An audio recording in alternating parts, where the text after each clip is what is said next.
Hey traders, Akil Stokes here, and welcome back to another edition of the Trading Blog. In today's episode, I want to talk about a conversation that we had in our live trading room about a trade that we recently took. Now, last night I put out a video to our syndicate members looking at a few different structured trades. There was one on the New Zealand dollar, which I am currently short right now. There was a potential one on silver that I don't trade, but I know that some of the traders I work with do. And there was an opportunity on the pound dollar as well. And all three of these trades were basically similar type of setups, which is why I decided to really group them together into one video. And we're looking at the pound dollar trade this morning. It was a short at previous structure resistance, and it rolled right off a cliff after there was some momentum. There was sort of a rising wedge that happened, and then we fell right over, smashing first targets, and the trade is still in progress for second targets. And I got a question from one of our live room members, one of our transformation clients as well, saying, hey Akil, I saw the trade, I saw the opportunity, I put that level on my radar. However, I did not have the chance to get involved. Did I do something wrong? So was it me? And of course we say, go over your rules of engagement. Did you do everything you were supposed to? If what you needed to enter the trade never occurred, then you got to mark it down as a good trade, and the market just didn't give you a chance to get involved. And that led to a little discussion really about the evolution of trading and, how you go, at least most of the clients I work with, how they go from being conservative to aggressive. And one of the things that we try to do when traders come through our course is we try to break them down and start off with a really conservative approach. And the reason that many traders or many newer traders start off conservatively is because they're just not as skilled at identifying levels of potential reversal if you're a counter trend trader, or levels of potential extension if you're a trend continuation trader.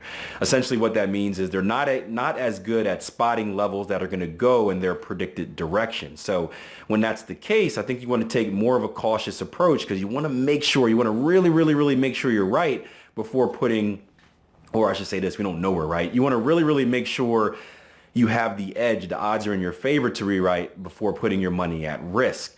And most of the time that means taking a very conservative approach. Now, there are pros and cons to everything in trading. When you take a conservative approach, it also means you're going to miss out on a lot of opportunities that blow right through that level and stopped out the trader that was more aggressive.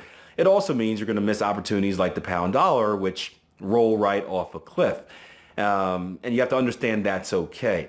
As you get better as a trader, right? As you evolve as a trader, hopefully you get better at identifying levels and price points on where the market is going to fulfill your prediction. And as you get better at doing that, it allows you to be a little bit more aggressive in your approach. And I know some of you out there have followed me around for 4 or 5 years now, and you've seen that with me. I was a very conservative trader when I first started or when I first got going. But over the years, I've become more and more aggressive in how I approach the market, just because I've gotten a little bit better at really identifying those levels that have better chances of rolling over, or better chances of going in my favor, I should say.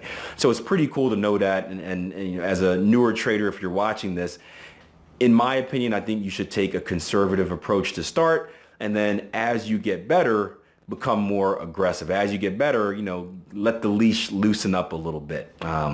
But of course, that's just my opinion. That's seemed to work with many of the traders I've worked with, but everyone's personality is a little bit different. So that was the main takeaway from today. It's been a good trading day. Again, pound yen rolled over pretty well, about 70 something pips for target 1. Target 2s are still on their way. We just had a pullback into previous structure. So we'll see if we can get another extension leg down. Dollar Canada just had a 100 plus pip winner to target 1. So that's a good one as well. And then earlier in the week, we had 2 targets hit on euro dollar trade. So did take a rip on the Aussie dollar, but 3 wins, 1 loss, I think it is. 3 wins, 1 loss. Hey, I'll take that. It's good to see a turnaround, especially after how this year started. So I'll go ahead and do my analysis a little bit later in the day. And of course, we'll see if there's anything else out there. But thank you guys for joining me once again. As always, or as recently I should say, I have been nominated for FOREX Trainer of the Year. I'll put the link once again in the description box directly below this video. You can vote once every 24 hours.